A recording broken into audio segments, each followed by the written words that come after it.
Hi hello അസ്സാം വലൈക്കും. എന്തൊക്കെയുണ്ട് എല്ലാവരും വിശേഷം? അൽഹംദുലില്ലാ, ഞങ്ങൾക്കിവിടെ കുഴപ്പമൊന്നുമില്ല. അപ്പോൾ എല്ലാവർക്കും നല്ല മഴയൊക്കെ അല്ലേ? ഇവിടെയൊക്കെ പെരും മഴയാണ്. അപ്പോൾ നമ്മൾ ഇന്നത്തെ വീഡിയോ ഒരു കാറ്ററിംഗ് വർക്ക് കിട്ടിയ ദിവസമാണ്. അപ്പോൾ ഇവിടെ കരുളായി ഒരു സ്കൈ സൂൺ എന്ന് പറഞ്ഞ സൂപ്പർ മാർക്കറ്റിൻ്റെ കട ഉണ്ട്. അപ്പോൾ അവിടെ നിന്നാണ് ഞാൻ പർച്ചേസിങ് ചെയ്യൽ.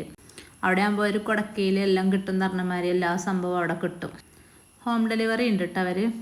അങ്ങനെ പിന്നെ എല്ലാ സാധനങ്ങളും വാങ്ങിയാണ്ട് വീട്ടിലെത്തി. ഇപ്പോൾ 1 മണി ആയിരിക്കുന്ന സമയം. അപ്പം സാധനങ്ങൾ കൊണ്ടുവന്നതൊക്കെ ചെക്ക് ചെയ്യാനൊക്കെ ഉണ്ടോ എന്ന് നോക്കുകയാണ്. അപ്പം മക്കൾക്ക് ചോറൊന്നും കൊടുത്തിട്ടില്ല. ഞാൻ ചോറും മീൻകറി ഉണ്ടാക്കി വെച്ചിട്ടാണ് പോയത്. അപ്പോൾ കുറച്ച് പഴുത്ത മാങ്ങ കിട്ടിയിരുന്നു. അതുകൊണ്ടൊരു കൂട്ടാൻ ഉണ്ടാക്കണ കാണിച്ചു തരാം. ഞാൻ 2 ദിവസം മുന്നേ ഒരു വീഡിയോസിൽ ഇട്ടിനു. അപ്പോൾ 2 ആൾക്കാരിനോട് വിളിച്ച് ചോദിച്ചു അതൊന്ന് കാണിക്കു ചോദിച്ചു. അപ്പോൾ മാങ്ങൻ്റെ സീസണാണല്ലോ, അപ്പോൾ എല്ലാവർക്കും മാങ്ങ കിട്ടുന്ന ടൈമാണ്. അപ്പോൾ ഇതൊന്ന് ഉണ്ടാക്കി നോക്കണ്ടേ. അങ്ങനെ നമ്മൾ ചട്ടിയൊക്കെ അടുപ്പത്ത് വെച്ച് ചട്ടി ചൂടായപ്പോൾ വെളിച്ചെണ്ണ ഒഴിച്ച്, വെളിച്ചെണ്ണ ചൂടായപ്പോൾ കടുകും ഉലുവയും പൊട്ടിച്ചിട്ട് മാങ്ങ ഇട്ടെടുത്തപ്പോൾ ഞാൻ അത് അടച്ച് വെച്ച് ആകെ പൊട്ടിത്തെറിക്കുകയാണ്. പഴുത്ത മാങ്ങ ആയതുകൊണ്ട് പെട്ടെന്നുണ്ട് വേവാൻ. പിന്നെ അതൊക്കെ നല്ലോണം മിക്സ് ചെയ്ത് കണ്ട് അതിക്ക് മസാല ആയതുകൊണ്ട് മഞ്ഞൾപ്പൊടി, മുളകും പൊടി, ഉപ്പ് മാത്രമേ ഉള്ളൂ കേട്ടോ. 10 മിനിറ്റ് കൊണ്ട് കൂട്ടാൻ റെഡിയാവും. അപ്പോൾ അതൊക്കെ ഒന്ന് ഇളക്കിങ്ങാണ്ട് നല്ലോണം ഒന്ന് മൂടി വെച്ച് പെട്ടെന്ന് വേവ്. അപ്പോൾ മാങ്ങയും ചക്കയൊക്കെ സീസണാണല്ലോ. അപ്പോൾ എല്ലാവരും ഒന്ന് ഉണ്ടാക്കിയൊക്കെ നോക്കുകൊണ്ടേ. ഞമ്മക്കൊരു സ്പൂൺ മുളകും പൊടി ഇട്ട് കൊടുക്കുക, ഒരു 1/2 സ്പൂൺ മഞ്ഞൾപ്പൊടിയും പാകത്തിന് ഉപ്പ് ഇട്ടുകൊണ്ട് മിക്സ് ചെയ്യുക. ഉപ്പ് ഞാൻ കൈ കൊണ്ടാണ് ഇട്ട് കൊടുത്തിക്കണേ. എനിക്ക് കൈ കൊണ്ട് ഇട്ട് കൊടുത്താലേ ശരിയാവുള്ളൂ. പിന്നെ സ്പൂൺ കൊണ്ടൊക്കെ ഇട്ട് കൊടുക്കുന്നുണ്ട്. അത് വീഡിയോക്കും വേണ്ട ഒരു കാട്ടിക്കൂട്ടലൊക്കെയാണ്. അപ്പം നമുക്ക് ചോറ് കഴിക്കട്ടോ. ചോറും മീൻകറിയും ഈ മാങ്ങൻ്റെ ഉപ്പേരിയും കൊണ്ടാട്ടമുളകിൻ്റെ അച്ചാറും. അങ്ങനെ ചോറ് വഴി നിസ്കാരമൊക്കെ കഴിഞ്ഞ് ഒരു 1/2 മണിക്കൂർ റെസ്റ്റ് എടുക്കും. ഒരു 3:30 കണ്ടപ്പം പിന്നെയും കിച്ചണിലെത്തി. നമുക്ക് 6 മണിയാകുമ്പോഴത്തേന് ചോറ് കൊടുക്കണമല്ലോ. ഈ ഇറച്ചി മീനും കൊണ്ടുവരുന്ന കവറൊക്കെ ഞാനിങ്ങനെ കഴുകിയിട്ട് ഇങ്ങനെ വെള്ളം ചോർന്നിട്ട് ഉണക്കിയിട്ടാണ് കേട്ടോ വേസ്റ്റിൻ്റെ ചാക്കിടൽ. കാരണം നമ്മൾ ഈ പഞ്ചായത്തുകാർ വന്ന് കൊണ്ടുപോകുമല്ലോ.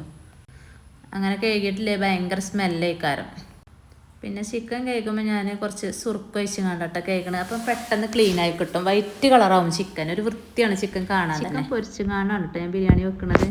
അപ്പോൾ അതൊക്കെ കഴുകി ഊറ്റി വെച്ചുകൊണ്ട് ഞാനേക്ക് മസാലപ്പൊടികളൊക്കെ ഇട്ട് കുഴച്ച് വെക്കുകയാണ്. അതിൽ കുറച്ച് കാശ്മീരി മുളക് പൊടിയും മഞ്ഞൾപ്പൊടിയും ഉപ്പും അത് മാത്രമുള്ള ഇട്ട് കണ്ട് നല്ല മഴ ആയതുകൊണ്ടേ പുറത്തടുപ്പിൽ കത്തിക്കാൻ കഴിയില്ല. അപ്പോൾ ഞാൻ അകത്തത്തെ അടുപ്പിൽ തന്നെയാണ് കത്തിക്കണത്. അപ്പോൾ വിറകൊക്കെ കൊണ്ടുവന്ന് വെച്ച് തീ കത്തിക്കട്ടെ. ഈ ആലുവടുപ്പ് ഒന്ന് വലിയ അടുപ്പാണ്. അപ്പോൾ അതിന്മേൽ ഒരു 4-5 കിലോ ബിരിയാണി എന്തായാലും പോകും. അങ്ങനെ അടുപ്പൊക്കെ കത്തിച്ച് ചിക്കൻ പൊരിക്കാനുള്ള ചട്ടി അടുപ്പത്ത് വെച്ചു.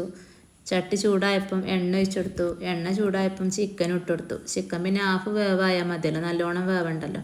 അതൊക്കെ പൊരിക്കാൻ അവിടെ വെച്ചുകൊണ്ട് പിന്നെ ഞാൻ ഉള്ളി സവാളയൊക്കെ തോല് കളഞ്ഞതിൻ്റെ ഇടയിൽ വെച്ചിക്കണം കേട്ടോ. ഞാനിങ്ങനെ മസാലപ്പൊടികൾ ഇങ്ങനെ കൊണ്ടുവരലാണ്. ഏലക്ക, ഗ്രാമ്പൂ, പട്ട, കസ്കസ്, സാജീര, അങ്ങനെ ബിരിയാണിക്കുള്ള എല്ലാതും ഞാനിങ്ങനെ കൂട്ടി പൊടിച്ച് വെക്കല. ഒരു 15 ഗ്രാം വെച്ചുകൊണ്ട്. അതിൻ്റെ ഇടയിൽ വേറെ കോള് വന്നിക്കണേ. 2 കിലോ ചോറ് വേറെയും വേണമെന്ന് ഇറങ്ങാണ്ട്. അപ്പോൾ ഞാൻ 2 ഉള്ളിയും തൊലി കളഞ്ഞ് വെച്ചിക്കണം കേട്ടോ. അപ്പോൾ 2 കുക്കറിലായിട്ട് ഉള്ളി ഇട്ട് കൊടുക്കുകയാണ്. ഒന്ന് 2 കിലോ ബിരിയാണി, ഒന്ന് 2.5 കിലോ ബിരിയാണി. ഇങ്ങനെ വെച്ചാൽ എന്താ പറയുക, പെട്ടെന്ന് മസാല വാടി കിട്ടും. 2.5 കിലോ ചിക്കൻ ബിരിയാണിക്കുള്ള സാധനം ഞാൻ കൊണ്ടുവന്നിട്ടുള്ളൂ. പിന്നെ 2 കിലോ പിന്നലെ വിളിച്ചറിഞ്ഞത്. പിന്നെ ഞാൻ സ്കൈ സൂണിക്ക് വിളിച്ച് പറഞ്ഞു, അവർ കൊണ്ടുവന്ന് തരാറിന്. ഉള്ളിയും തക്കാളിയൊക്കെ പിന്നെ അവിടെ സ്റ്റോക്ക് ഉണ്ടായിനി. അപ്പോൾ ഇഞ്ചി ചതച്ച് വെച്ചതൊക്കെ കഴിഞ്ഞിട്ടുണ്ട്. എൻ്റെ വെളുത്തുള്ളി ചതച്ച് വെച്ചിട്ടുണ്ടായിനി. അപ്പോൾ വെളുത്തുള്ളി, ഇഞ്ചി, പച്ചമുളക് അതൊക്കെ ഇട്ടെടുത്ത്. അപ്പോൾ ഇതിന് ചിക്കൻ ഇവിടെ അയക്കണം. അപ്പോൾ ചിക്കൻ കോരിട്ട് ആ എണ്ണ ഒഴിച്ചുകൊണ്ടാണ് ഞാനത് വിസിലടുപ്പിക്കണത്. ഒരടുപ്പത്ത് ഒരു ബിരിയാണി നെയ്ച്ചോറാക്കിയാണ്ടാണ് വെക്കണത്. ഒന്ന് തിളപ്പിച്ച് ഊറ്റിങ്ങാണ്ടാണ് വെക്കണത്. തിളപ്പിച്ചൂറ്റി വെക്കാൻ ഞാൻ ജോക്കറിൻ്റെ അരി എടുക്കൽ. നെയ്ച്ചോറാക്കി വെക്കണമെങ്കിൽ കൈമ റൈസുമാണ് എടുക്കൽ. കൈമ റൈസ് നല്ല അരിയാണ്. ചോറിനൊക്കെ നല്ലൊരു മണമാണ്. ചിക്കൻ പൊരിച്ചടുപ്പത്ത് ഞാൻ വെള്ളം വെച്ചിനി തിളപ്പിച്ചൂറ്റിടാൻ. അപ്പോൾ അതിക്ക് കുറച്ച് ഉപ്പ് ഇട്ടെടുത്ത് ഒരു 4 ഏലക്കായ ഇട്ട് കൊടുത്തേക്കണേ. പിന്നെ അതിൽ കുറച്ച് ക്യാരറ്റും ഇട്ടെടുത്ത്. വോയിസ് കൊടുക്കുമ്പോഴേ നല്ല മഴയാണ്. കുറച്ച് സമയം ഒന്ന് നിൽക്കും മഴ, പിന്നെ കുറച്ച് കഴിയുമ്പോഴത്തേനും പിന്നെയും പെയ്യും. പിന്നെ നമുക്ക് ബിരിയാണിക്ക് ഉള്ളി പൊരിച്ച് കോരണമല്ലോ. അതിന് ഞാൻ എണ്ണ അടുപ്പത്ത് വെച്ചിരിക്കണം. സൺഫ്ലവർ ഓയിലാണ് കേട്ടോ. അതിക്ക് കുറച്ച് RKG 2 സ്പൂൺ RKG ഇട്ട് കൊടുത്തേക്കണം. പിന്നെ അതൊക്കെ ചൂടായപ്പം ഉള്ളി ഇട്ട് കൊടുത്തു. പിന്നെ ഞാൻ ബിരിയാണിൻ്റെ റെസിപ്പി ഞാൻ കാണിക്കണ്ട്. വീട്ടിലത്തെ ആവശ്യത്തിനോ അല്ലെങ്കിൽ ഒരു കാറ്ററിങ്ങിൻ്റെ ചോറ് വരുമ്പോഴൊക്കെ ഞാൻ കാണിക്കണ്ട്. ഇത് രണ്ടും പാടെ ഒപ്പം വന്നപ്പോൾ ഒക്കെപ്പാടെ വീഡിയോസിൽ കാണിക്കാൻ കഴിയണില്ല, എത്തിപ്പെടുന്നില്ല. പിന്നെ കേക്ക് വർക്കും ഉണ്ട് ഇതിൻ്റെ ഇടയിൽ. ഇതൊക്കെ കഴിഞ്ഞിട്ട് വേണം എടുക്കാൻ. പിന്നെ ഞാൻ ചിക്കൻ പൊരിച്ച ആ ചട്ടി തന്നെ അടുപ്പത്ത് വെച്ചേക്കാണ് കേട്ടോ. അത് കഴുകിയിട്ടൊന്നുമില്ല. അത് പിന്നെ ഉള്ളിയൊക്കെ ഇടുമ്പം അതൊന്ന് ഇളകി വരും. അപ്പം അങ്ങനെ ഒരു കുക്കറത്തേക്ക് ഇട്ട് കൊടുത്ത് അതിൽ തക്കാളിൻ്റെ വെള്ളമൊക്കെ ഉണ്ടായിട്ട് നല്ല വെള്ളമൊക്കെ ഉണ്ട്, നല്ല ലൂസിലാണ്. അങ്ങനെ പിന്നെ നമുക്ക് ഇതിലേക്ക് മസാലപ്പൊടികളൊക്കെ ഇട്ട് കൊടുത്തു. ഞാൻ മുളക് പൊടി ചേർത്തിട്ടില്ല. മുളക് പൊടി ഞാൻ ചിക്കൻ പൊരിച്ചപ്പോൾ ചേർത്ത് കൊടുത്തിക്കണ്. മഞ്ഞൾപ്പൊടി ഇട്ട് കൊടുത്തിക്കണ്, കുരുമുളകും പൊടി ഇട്ട് കൊടുത്തിക്കണ്, ഗരം മസാല അല്ല ബിരിയാണി മസാല ഇട്ട് കൊടുത്തിക്കണ്, ചിക്കൻ മസാല ഇട്ട് കൊടുത്തിക്കണ്, പിന്നെ മല്ലിച്ചപ്പും പുതിനയും. അങ്ങനെ മല്ലിച്ചപ്പും പുതിനയൊക്കെ ഇട്ട് കൊടുത്ത് മിക്സ് ചെയ്ത് പിന്നെ നമ്മൾക്ക് പുളിക്ക് ആവശ്യമായ തൈര് ഒഴിച്ച് കൊടുക്കണം. അതേപോലെ ചെറുനാരങ്ങൻ്റെ നീരും. ഞാൻ 1 കിലോ ബിരിയാണിക്ക് 1 നാരങ്ങ, വലിയൊരു നാരങ്ങ, അങ്ങനെ 2.5 കിലോനായിട്ട് 2.5 നാരങ്ങ എടുത്തിക്കണം. അരി തിളപ്പിക്കാൻ വെച്ച വെള്ളത്തിലും 1 ചെറുനാരങ്ങൻ്റെ നീര് ഒഴിച്ച് കൊടുത്തിക്കണം. എന്നാൽ അരി തമ്മിൽ ഒട്ടി പിടിക്കൂല. പിന്നെ നമുക്കിത് കുരുമുളകും ബിരിയാണി മസാലയും ഞാൻ ഇട്ട് കൊടുത്തിട്ടില്ലേ, ഇനി അതും ഇട്ട് കൊടുത്ത് അപ്പോഴത്തേന് വെള്ളം അവിടെ തിളച്ചിക്കണം. അപ്പോൾ നമുക്ക് അരി ഇട്ട് കൊടുക്കുക. ഈ അടുപ്പുണ്ടല്ലോ കത്തി കെട്ടിയാൽ നല്ല തീയേക്കാരം. അങ്ങനെ അരിയൊക്കെ ഇട്ട് കൊടുത്ത് നല്ലോണം മിക്സ് ചെയ്ത് കണ്ട് ഞാൻ അടച്ചു വെച്ചു.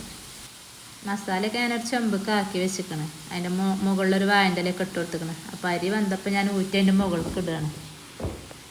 പിന്നെ ഇപ്പോൾ സാധാരണ നമ്മൾ ബിരിയാണി വെക്കണ മാതിരി ബിരിയാണി മസാലയും പിന്നെ അണ്ടിപ്പരിപ്പും മുന്തിരിയും ഉള്ളിയും ഒക്കെ ഇങ്ങനെ ലെയറായി ഇങ്ങനെ ഇട്ട് കൊടുക്കുക.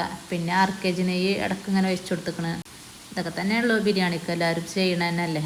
ഈ ഉള്ളി പൊരിച്ച് കോരി എണ്ണയിൽ മല്ലിച്ചപ്പും പുതിനയും കൂടി ഞാൻ പൊരിച്ച് കോരിയിട്ടുണ്ടാവും. ഇതിൻ്റെ ഇടയിൽ കൂടി ഞാൻ ഇട്ട് കൊടുത്തിക്കണം. അപ്പോൾ ഒരു നല്ലൊരു സ്മെല്ലുണ്ടാവും.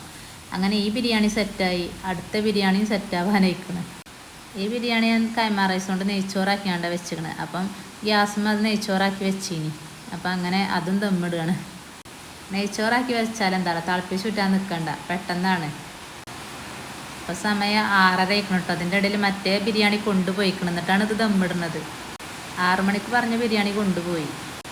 പിന്നെ അലുമിനിയം ഫോയിൽ പേപ്പർ ഉണ്ടല്ലോ, പുറത്തേക്ക് ആവിയൊന്നും പോകാതെക്കാൻ വേണ്ടിയാണ് അത് നല്ലോണം വെക്കുകയാണ്, ഞാൻ വെച്ച് കൊടുക്കുകയാണ്. മരുവിൻ്റെ ബാങ്ക് ഇങ്ങനെ കൊടുക്കുന്നുണ്ട് കേട്ടോ ഈ സമയമായപ്പോഴത്തിന്. അങ്ങനെ നമ്മളെ ഈ ബിരിയാണി സെറ്റായി. പിന്നെ നമ്മൾ മരുവിസ്കാരമൊക്കെ കഴിഞ്ഞ് മക്കൾക്ക് ഫുഡ് കൊടുക്കട്ടെ വിചാരിച്ച്. അപ്പം മീനായതുകൊണ്ട് ഓൽക്ക് വേണ്ട, മീൻ വേണ്ടെന്നാണ് പറയണത്, മുട്ട പൊരിക്കണം എന്നാണ്. അപ്പം മുട്ട പൊരിക്കാൻ വെച്ചപ്പം അത് കാണണം, ഓന് എത്തായിട്ട് ഓൻ സ്റ്റൂളിൻ്റെ മുകളിൽ നിന്നുകൊണ്ടാണ് കാണുന്നത്. അങ്ങനെ ഓൽക്ക് ഫുഡ് കൊടുക്കലും ഓല ഉറക്കലൊക്കെ കഴിഞ്ഞിട്ടാണ് അടുത്ത പണി. ഇതൊരു നുടിഞ്ഞ വർക്കാണ്. ഇതിന് സമയം നല്ലോണം പിടിക്കണം. ആ കറക്റ്റിൽ വെട്ടി ശരിയാക്കണം. അപ്പോൾ കേക്കൊക്കെ ഞാൻ ക്രം കോട്ട് ചെയ്ത് ഫ്രിഡ്ജിൽ വെച്ചതാണ് രാവിലെ തന്നെ. ഞാൻ ഫിനിഷ് ചെയ്യണം.